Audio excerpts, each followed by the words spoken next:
Alam mo ba na pwede na nating ibalik ang linaw ng ating mga mata sa pamamagitan lamang ng tamang disiplina at pag-inom ng kalamansi?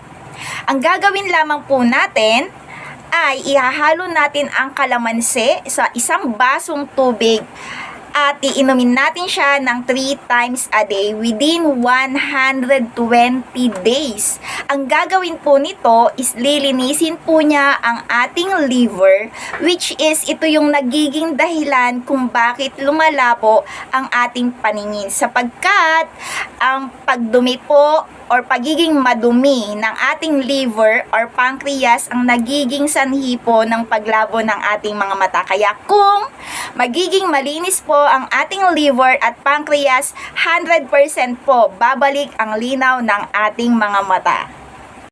Alam mo ba na ang ating 24 alkaline C, sodium ascorbate, vitamin C, which is non-acidic, ito po ay may katumbas na 100 pieces of calamansi. Ang ating pong 24 alkaline C is FDA approved, halal certified.